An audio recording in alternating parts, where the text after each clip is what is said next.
जब पहला स्कूल खोलने की बारी आई, महात्मा फूले दंपति दोनों जब स्कूल खोल करके पढ़ाने गए तो ये बात भी लोगों को नागवार गुजरी। उन्होंने उनके पिता को भड़काया। पिता ने कहा कि या तो अपना स्कूल चुनो या अपना घर चुनो। बताइए हाथ उठाकर ज्योतिबा फूले ने क्या चुना था? वो अच्छे पुत्र भी हो सकते थे। वो अपने घर में रहकर अपने पिता की बात मान गए होते तो भारत ऐसा नहीं बन पाया होता। माता सावित्रीबाई फूले को अगर आप जानना चाहते हो तो सोचो, 2 साड़ी लेकर स्कूल जाती थी पढ़ाने। 2 साड़ी लेकर पत्थर फेंका जाता था। आपने कहीं पढ़ा कि उस पत्थर फेंकने वालों में कोई मुसलमान भी था? मैला फेंका जाता था, उसमें कोई मुसलमान था क्या? एक किताब में बताता हूँ, गांव जाकर कभी मौका मिले तो इंटरनेट पे पढ़िएगा और नौजवान जो है वो पढ़िएगा। सुनील खिलनानी की एक किताब है जिसका नाम है इनकैर्नेशन। उसमें बिरसा मुंडा और तमाम लोगों के ऊपर चैप्टर है। ज्योतिबा फूले और सावित्रीबाई फूले का जो चैप्टर है ना, उसमें एक पोस्टर बनाया गया है। पुणे और भिड़ेवाला के इलाके में 1853, 54, 55 में, आज से लगभग 150 साल पहले बड़े बड़े पोस्टर लगाए गए थे कि ये दोनों धर्म के विरोध में काम कर रहे हैं, क्योंकि ये अछूत बच्चों को शिक्षा दे रहे हैं और लड़कियों को पढ़ाने का काम कर रहे हैं। तुम्हारा कैसा धर्म जो मनुष्य को मनुष्य के बराबर न माने? तुम्हारा कैसा धर्म जो लोगों को कहे कि इस जाति को शिक्षा मिलेगी, इसको नहीं मिलेगी? ये मंदिर जा सकता है, ये नहीं जा सकता? ये पढ़ सकता है, ये नहीं पढ़ सकता? अगर भगवान कहीं होगा तो उसको आकर के कहना चाहिए कि मेरे ही बनाए ये दोनों हैं, तुम इंसान को इंसान से बांट क्यों रहे हो? लेकिन आज तक ये लड़ाई किसने लड़ी? भगवान बनकर के कोई आया तो उसका नाम था बाबा साहब डॉक्टर भीमराव अंबेडकर, जिन्होंने संविधान बना करके सबको बराबर करने का नाम। तब जाकर के संसद में बोला जाता है। आजकल फैशन चल गया है अंबेडकर अंबेडकर अंबेडकर अंबेडकर। समझदार को इशारा काफी। इतना नाम अगर भगवान का लिया होता तो 7 जन्म के लिए स्वर्ग मिल गया होता। मैं सोचता हूं गृह मंत्री जी, आपको मिला? आपको मिला स्वर्ग? किसी को मिला?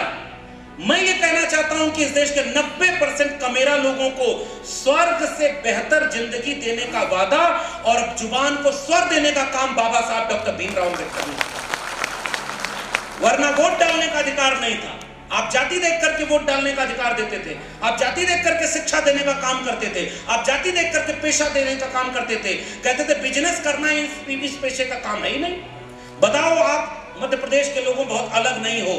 मेरे उत्तर प्रदेश में तो जातियों के नाम पर गालियां बनी है। बताओ आप क्या बनी है कि नहीं बनी है? कहावतें और मुहावरे बनी है कि ये अगर शुभ काम करने जा रहे हो और फला जाति का आदमी सामने आ गया तो जतरा बिगड़ जाएगा।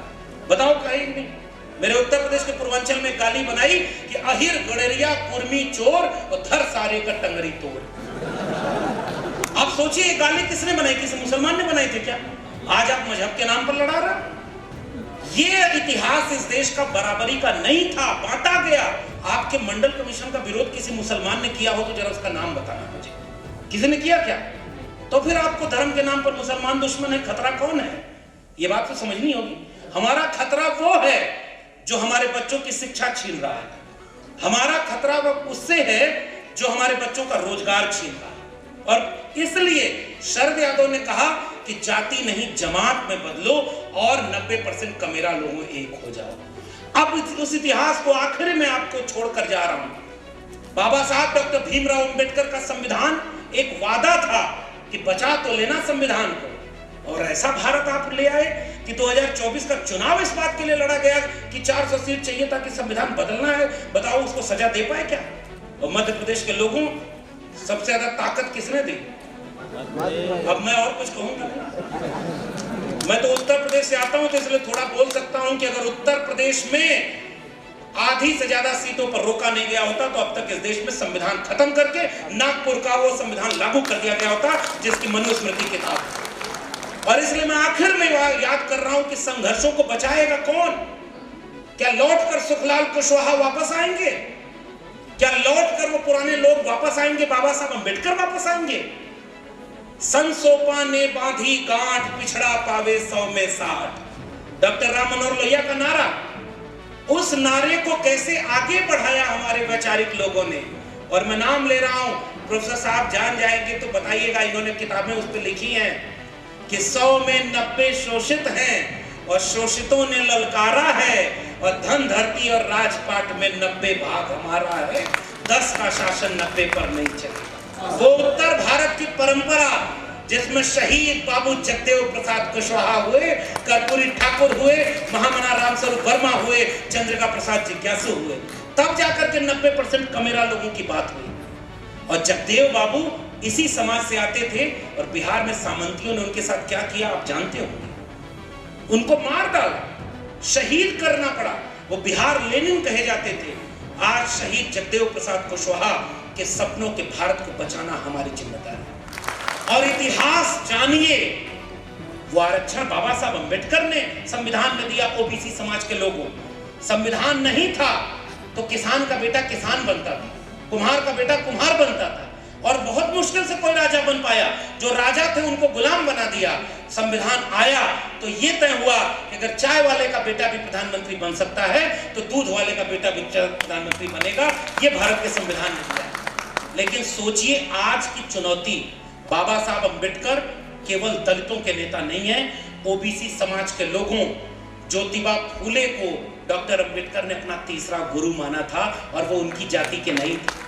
बहुत गंभीर बात कहना चाहता हूं, ज्योतिबा फूले उस जाति के नहीं थे जिससे बाबा साहब आते थे। दूसरा गुरु उन्होंने बनाया महात्मा कबीर को, वो भी उनकी जाति के नहीं थे। और पहले गुरु थे तथागत बुद्ध, वो भी उनकी जाति के नहीं थे। जाति तोड़ो, जमात जोड़ो, तब जाकर के विचारधारा का रिश्ता बनेगा। प्रोफेसर की डायरी में मैंने एक जगह लिखा कि एक बच्चा मेरी क्लास में सो रहा था, और मैं इस मंच पर उस कहानी को सुनाना चाहता हूं। मैंने जब उस किताब में लिखा कि उस बच्चे को जब 2 बार 3 बार मैंने टोका कि तुम क्यों सो रहे हो, तो वो बहुत झेप गया। फिर मैंने उसको कहा कि तुम बताओ कोई बात है, तो उसने कहा नहीं बता सकता मैं यहाँ पे। बच्चे हंसेंगे। फिर मैंने कहा क्लास के बाद तुम मिलना। वो बच्चा बाहर आया, वो किसान जाति से था, जाति मैं उसकी नहीं बताऊंगा, आप इससे समझिए। वो कहता है कि मैं अपने घर का एकमात्र व्यक्ति हूँ, पिता बीमार है, माँ दूसरे के घर में बर्तन मांजती है, और मैं जब स्कूल की कॉलेज से लौट कर जाता हूँ तो 2 बजे से 10 बजे तक पिज्जा डिलीवरी करता हूँ। सुबह 4 बजे से अखबार बेचने जाता हूँ। उसके बाद मैं ढाबे पर काम करता हूँ। नींद नहीं आ पाती, सो नहीं पाता, इसलिए कभी आपकी क्लास में झपकी आ जाती है, लेकिन पढ़ना चाहता हूं ताकि मेरे भाई बहन भी आगे बढ़ सके। उस दिन मैंने उससे सोचा कि अच्छा तुम जो मदद होगी मैं तुम्हारी करूंगा, जैसे भी होगी करूंगा। 2-3 साल बाद उसका JRF हो गया। दिल्ली विश्वविद्यालय में वो अपनी माँ को लेकर आया, मुझे फ़ोन किया कि सर आप कैंपस आ जाइए। मैं जब पहुंचा तो वो अपनी माँ को बता रहा था कि माँ ये लाइब्रेरी देख रही हो, ये किताबों की दुनिया है, और मेरे लिए यही मंदिर है, यही मस्जिद है, यही गुरुद्वारा है, क्योंकि इसी ने मुझे यहाँ तक पहुँचाया। उसकी माँ जैसे किसी मंदिर के सामने झुककर प्रणाम करते हैं, उसकी माँ विश्वविद्यालय की लाइब्रेरी को झुककर प्रणाम कर रही थी कि मेरे बेटे को आपने हिम्मत और अधिकार दे दिया है। लेकिन जबलपुर के लोगों, स्कूल कॉलेज विश्वविद्यालय बर्बाद कर दिए गए। बर्बाद इसलिए किए गए कि लोग जागरूक न हो, सोचे न समझे। हमें अपना इतिहास अपने से लिखना है, और ऐसे जननायकों को याद करना है। और इसलिए याद करना है क्योंकि वो जो संस्कार छोड़ करके गए। जाति जनगणना आज नहीं हो रही। बताओ, ओबीसी को 52% देना था, मंडल कमीशन कहता है 52% आबादी को 52%। आज पता ही नहीं ओबीसी की आबादी कितनी है। बताओ, आज हम एक भी जन आंदोलन खड़ा कर पाए? अगर होते सुखलाल कुशवाहा जी, तो जितना मैं जान पाया हूं, मैं यकीन से कह रहा हूं, पूरे भारत में जाति जनगणना कराने के लिए सबसे बड़ा आंदोलन खड़ा करने का काम करता है। आपकी जाति कितनी है ये पता ही नहीं, और एक फेक व्यक्ति ओबीसी आपका सबसे बड़ा राजा बनकर के वहां बैठा है, और वहां पर बैठ करके जब चुनाव आता है तब कहते हैं ओबीसी है। और आज ओबीसी की संख्या कितनी है यही नहीं पता। मैंने आरटीआई लगाई और मेरी प्रोफेसर की डायरी में वो बात भी है, 596 कुलपति, 6 शेड्यूल कास्ट, 6 शेड्यूल ट्राइब और 36 कुलपति ओबीसी। 550 कुलपति कौन है आपको भी पता है। सुप्रीम कोर्ट में चीफ जस्टिस, जितने लोग पिछले 10 साल में हाई कोर्ट में, सुप्रीम कोर्ट में बने, 88% एक ही तबके से हैं, और 12% 90% आबादी के। समाजवादियों का नारा था इस देश में, 2 बातें हैं मोटी मोटी, हमें चाहिए इज्जत रोटी। रोटी कपड़ा सस्ती हो और दवा पढ़ाई मुफ्ती हो। आज यही दोनों बेच दिया गया। और क्या लिखा कि जिसमें समता की चाह नहीं वह बढ़िया इंसान नहीं, समता बिना समाज नहीं, बिन समाज जनराज नहीं, जो जमीन को जोते बोए वो जमीन का मालिक होए, राष्ट्रपति का बेटा हो या चपरासी की हो संतान, टाटा बिरला गरीब के बच्चे सबको शिक्षा एक समान। ये नारा लगा करके ये भारत बना था। शिक्षा पर जो खर्चा हो बजट का 10वां हिस्सा हो। मौजूदा बजट 2.5% है, शिक्षा पर खर्चा नहीं किया जा रहा है। सबको शिक्षा सबको काम वरना होगी नींद हराम। सबको शिक्षा दे न सके जो वो सरकार निकम्मी है, और जो सरकार निकम्मी है वो सरकार।